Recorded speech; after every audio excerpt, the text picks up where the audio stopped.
జై తెలంగాణ, జై తెలంగాణ. ఒక్కసారి అన్ని పిడికెళ్ళేవారు. కేసీఆర్ గారి నాయకత్వం.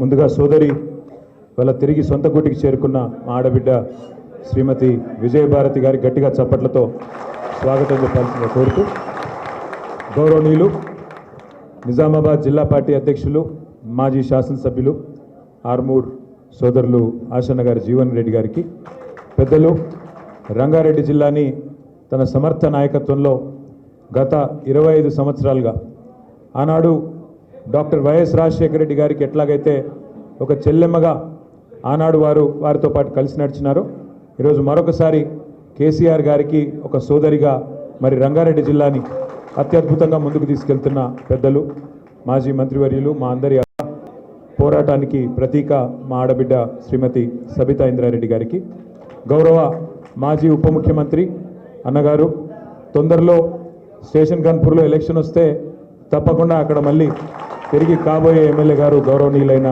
శ్రీ తాటికొండ రాజయ్య గారు, గౌరవ నిజామాబాద్ మాజీ శాసనసభ్యులు గౌరవనీయులు సోదరులు బిగాల గణేష్ గారు, గౌరవనీయులు సోదరి మన బోధన్ నియోజకవర్గంలో ఈరోజు షకీల్ గారు అక్కడ లేకపోయినా మరి ముందుండి అక్కడ పార్టీ వ్యవహారాలన్నీ కూడా చక్కదిద్దుతున్న మరొక ఆడబిడ్డ సోదరి ఆయేషా గారు, మన రాష్ట్ర మహిళా విభాగం మాజీ అధ్యక్షురాలు సోదరి శ్రీమతి తుల ఉమ గారు, నిజామాబాద్ జిల్లా పరిషత్ మాజీ అధ్యక్షులు విఠలరావు గారు, పెద్దలు గౌరవనీయులు జిల్లా గ్రంథాలయ సంస్థ మాజీ అధ్యక్షులు శ్రీ ఎల్ఎంబి రాయేశ్వర్ గారు, ప్రొఫెసర్ ఆయచితం శ్రీధర్ గారు, రాష్ట్ర గ్రంథాలయ సంస్థ మాజీ అధ్యక్షులు, సోదరుడు అరవింద్ శర్మ గారు, తమ్ముడు రామ్ నరసింహ గౌడ్ గారు, మా తమ్ముడు మా రాజారాం యాదవ్ గారు, కళ్యాణ్ గారు, ఇంకా కౌశిక్ గారు, ఇంకా పేరున పట్లోళ్ళ కౌశిక్ రెడ్డి గారు, ఇంకా పేరున కౌశిక్ పరిచయమా లేదా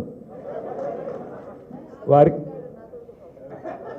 ఆ కౌశిక్ కాదు, ఈ కౌశిక్ అక్క కొడుకు. పేరున ఈరోజు ఈ కార్యక్రమంలో పాల్పంచుకుంటున్న మా అన్నదమ్ములకు, ఆడబిడ్డలందరికీ హృదయపూర్వకంగా నమస్కారం, హృదయపూర్వకంగా మీ అందరికీ స్వాగతం. పత్రికా మిత్రులు మీకు కూడా ప్రత్యేకంగా నమస్కారం.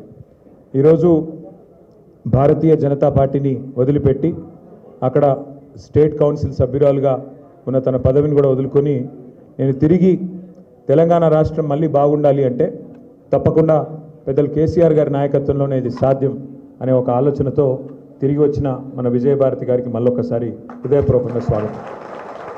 వాళ్ళ వాస్తవం ఏంటి అంటే, భారతీయ జనతా పార్టీ మన తెలంగాణకు ఈ గత 11 సంవత్సరాలుగా తీసుకుంటే, రాష్ట్రం ఏర్పడ్డ నాటి నుంచి ఈ రోజు వరకు తీసుకుంటే ఏ సాయము చేయలేదు, ఏ న్యాయము చేయలేదు, కానీ గాయాలు మాత్రం చాలా చేసింది. ఒకటి కాదు, రెండు కాదు. మీరు జాగ్రత్తగా ఆలోచిస్తే 11 ఏళ్ళుగా ఏం జరిగింది తెలంగాణకు భారతీయ జనతా పార్టీ వల్ల అంటే, ఒకటి కాదు, రెండు కాదు, ఎన్నో నష్టాలు చేసింది బీజేపీ.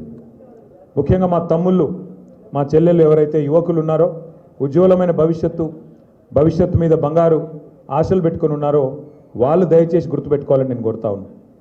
భారతీయ జనతా పార్టీ ప్రభుత్వం మోడీ గారి నాయకత్వంలో కేంద్రంలో రాగానే తీసుకున్న మొట్టమొదటి నిర్ణయాల్లో ఒకటి మన హైదరాబాద్లో ఉన్న ఐటీఐఆర్ను, అంతకంటే ముందున్న యూపీఏ ప్రభుత్వం ఇచ్చిన ఐటీఐఆర్ అంటే ఇన్ఫర్మేషన్ టెక్నాలజీ ఇన్వెస్ట్మెంట్ రీజన్ అనే ప్రపోజల్ను రద్దు చేసి పారేసింది. అదే ఐటీఐఆర్ కనుక ఆనాడు సంకల్పించిన విధంగా అయ్యింటే ఈరోజు మన ఎదుగుదల ఎట్లాగూ గొప్పగా ఉంది ఐటీలో, కానీ దానికి ఇంకింత కొంత ఊతమిచ్చి మరొక 1,00,000-1,50,000 మందికి ఉద్యోగాలు ఇచ్చే అవకాశం ఉంటుండే.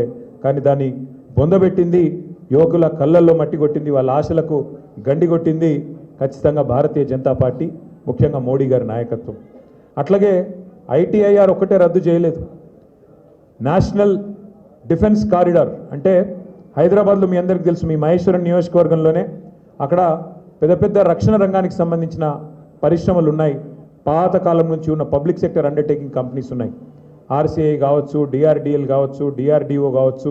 అక్కడ కలాం గారు కూడా, మాజీ రాష్ట్రపతి అబ్దుల్ కలాం గారు కూడా దాదాపు 15 ఏళ్ల పాటు ఇక్కడే మన నగరంలో ఉండి మిసైల్ మ్యాన్గా పేరు తెచ్చుకున్నారు. మిసైల్ రంగంలో, క్షిపణుల తయారీలో కూడా వారు శాస్త్ర పరిశోధనలు కూడా చేసినారు.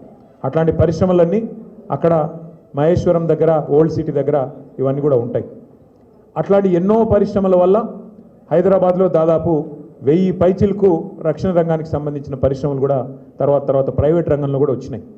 అందుకే మనం అడిగినాం కేంద్ర ప్రభుత్వాన్ని ఇక్కడి నుంచి బెంగళూరు, ఎందుకంటే బెంగళూరులో కూడా HAL లాంటి సంస్థ, హిందుస్థాన్ ఏరోనాటిక్స్ లిమిటెడ్ లాంటి సంస్థ ఉంది. హైదరాబాద్కి బెంగళూరుకి ఒక రక్షణ కారిడార్ ఇవ్వండి, నేషనల్ డిఫెన్స్ కారిడార్ ఇవ్వండి. ఇచ్చినట్టయితే మా రంగారెడ్డి జిల్లాలో, మా మహబూబ్ నగర్లో, అట్లాగే కిందికి కర్నూలు అనంతపూర్లో కూడా మరి చాలా ఉద్యోగాలు వస్తాయి. ఈ ప్రాంతంలో పిల్లలకి లక్షల ఉద్యోగాలు వస్తాయంటే నిజానికి అన్ని అనువుగా ఉన్నా, ఇక్కడ నిజానికి అన్ని వసతులు ఉన్నా, ఇక్కడ మంచి టాలెంటెడ్ పిల్లలున్నా దానికి కూడా గండి కొట్టి దాన్ని తీసుకొని పోయి ఉత్తరప్రదేశ్లో